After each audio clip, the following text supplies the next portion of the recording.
Emilia Gionardi, merci beaucoup d'être avec nous. Bonjour. Vous êtes fondatrice de Unrepresented et de Approche. Donc ces deux événements sont aussi liés par une association appelée Proche. Donc ça fait 10 ans que vous constituez tout un écosystème au service des artistes. Ça fait 10 ans. On a commencé avec le salon Approche, qui est une foire... D'abord Approche. Dans l'ordre chronologique. En 2017, la première édition, dont la particularité, la singularité est d'être un salon marchand qui est construit comme une exposition à taille humaine, qui ne présente que des solo shows et 15 au maximum. Parce que je voulais que le visiteur se souvienne de ce qu'il avait vu en sortant. D'accord. C'est un salon qui a pour particularité aussi d'être un projet curatorial et qui va montrer des artistes qui vont expérimenter l'image. Parce qu'au départ, c'était une sorte de réaction à toutes les foires dans lesquelles vous étiez allé et que vous trouviez qui n'étaient pas forcément adaptées. Quel était le... Alors c'était un constat avec peut-être 3 casquettes que j'avais à l'époque, que j'ai toujours, qui était une partie soutien aux artistes puisque j'ai été agent de photographe pendant 10 ans. Ensuite j'étais directrice artistique dans une galerie photo pour laquelle j'ai commencé à faire les foires en tant que directrice artistique et galeriste. Et j'ai commencé à acheter. Et je me suis dit, mais finalement, pourquoi est-ce que je créerais pas une image en soutien à la création contemporaine, dans laquelle j'ai envie, en tant qu'acheteuse, d'acheter, et dans laquelle on pourrait prendre les risques, puisque des expositions personnelles sont toujours un peu plus risquées qu'un accrochage de multiples artistes qui pourraient plaire au plus grand nombre. C'est ça, parce que l'objet en fait de nos discussions, c'était, en tout cas ça partait de ce constat des foires, savoir comment est-ce qu'on peut mettre plus facilement en avant des artistes qui n'ont pas forcément eu toute leur chance et pour être mis en valeur. Et pareil du côté des collectionneurs, comment aussi trouver des profils qui sont en dehors des sentiers battus, qui peuvent être intéressants. Et c'est vrai qu'il y a beaucoup de propositions et Approche, en tout cas, peut être un axe. Et donc vous avez développé un peu tout un écosystème qui peut répondre à ça. Oui, avec l'envie à chaque fois, évidemment, de partir de l'artiste. Tout part à chaque fois des artistes, pour tous les différents projets qu'on mène. Depuis 2010, à Approche, depuis l'ouverture du salon, on a eu à cœur de montrer des artistes non représentés en galerie. Le marché de l'art leur laisse très peu de place. Les artistes, aujourd'hui, et depuis longtemps, doivent collaborer avec des galeries pour être présents sur le marché. Et pour ça, il fallait un modèle un peu particulier et on a pris des risques.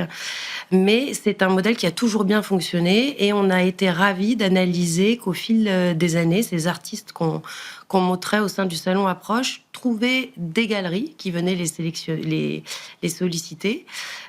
Si toutefois ils devaient chercher des galeries, parce que certains ne veulent pas être représentés, et que les ventes étaient au rendez-vous.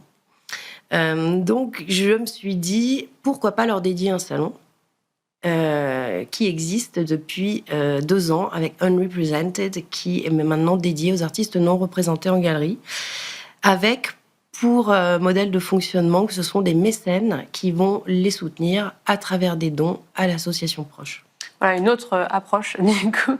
Parce qu'aujourd'hui, il y a beaucoup d'artistes qui ne veulent pas être représentés. C'est quelque chose qui est fréquent. Depuis toujours, je pense. Le marché a beau être dédié aux artistes représentés et aux galeries. Depuis toujours, on a des artistes qui ont la personnalité, sont communicatifs et ont la personnalité et n'ont pas envie d'être représentés par une galerie.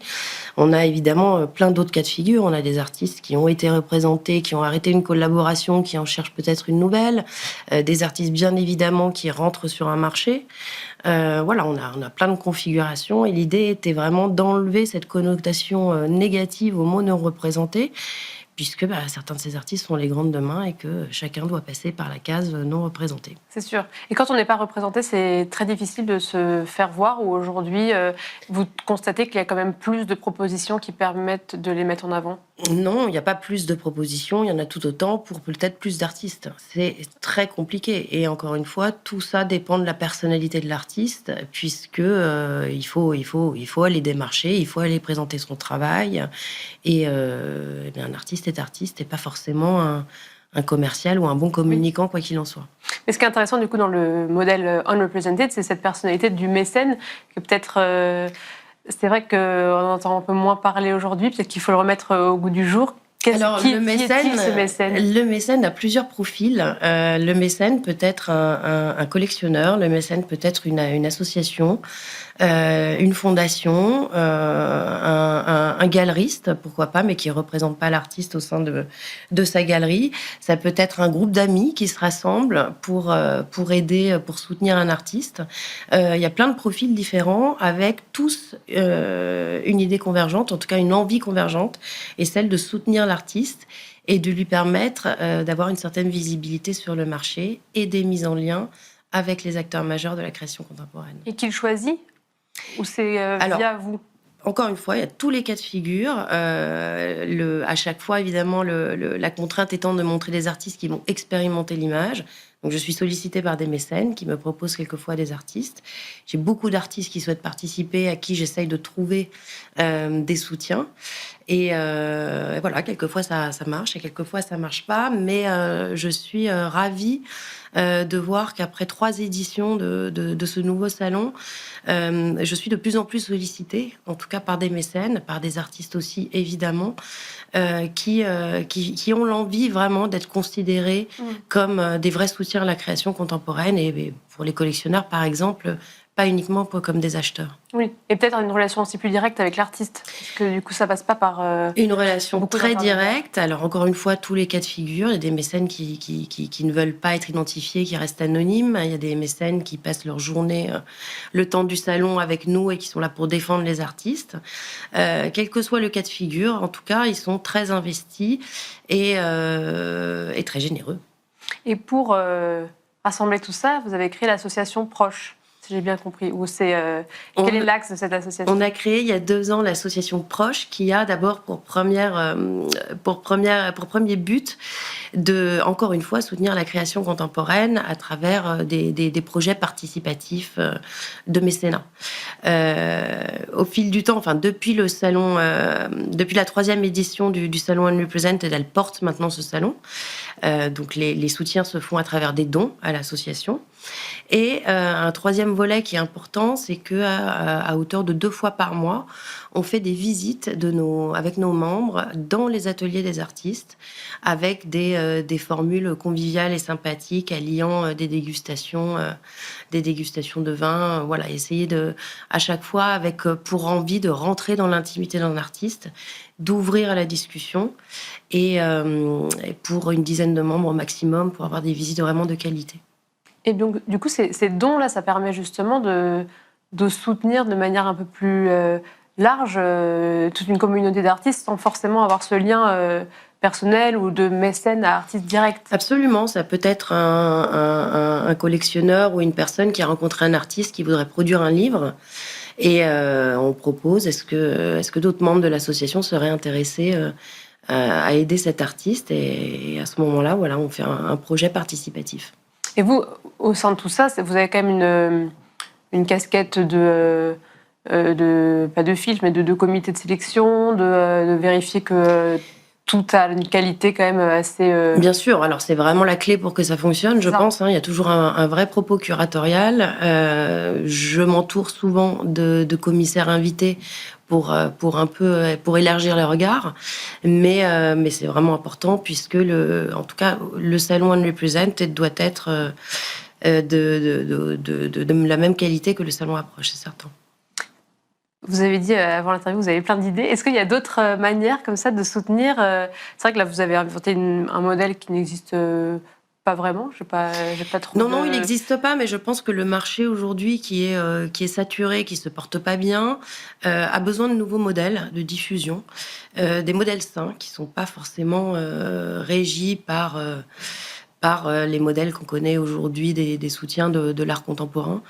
Et effectivement, avec les salons Approche et Unrepresented, on n'est pas voué à grandir en taille de ces salons, mais à développer des nouvelles idées. On en a, et probablement avec un nouveau salon qui apparaîtra d'ici un an. Ah, formidable. Et quand vous parlez de modèle économique plus sain, c'est qu'est-ce qui permet ça, justement ? Ce qui permet, c'est d'avoir un modèle économique où finalement on n'a pas de sponsor ou d'argent extérieur qui ferait que si du jour au lendemain ça s'arrêtait, on pourrait plus survivre. On a aussi dessiné les modèles économiques des salons de manière à pas assassiner les artistes et les galeries participantes. C'est un modèle qui est très juste, on ne vend pas de mètres carrés, on n'est pas comme des foires traditionnelles. En revanche, on a un coût de participation qui va être le même pour tout le monde, pour les grandes galeries comme les plus jeunes, et pour les artistes non représentés et leur soutien.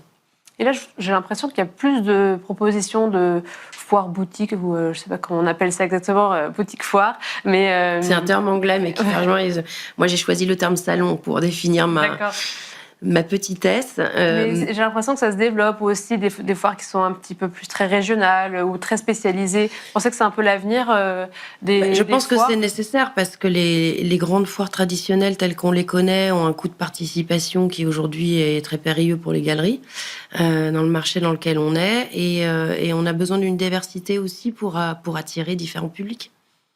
Merci beaucoup, Emilia Genuardi. Je rappelle donc que vous êtes fondatrice de Unrepresented et Approche et de l'association Proche. Merci d'avoir été avec nous. Merci Sylvie.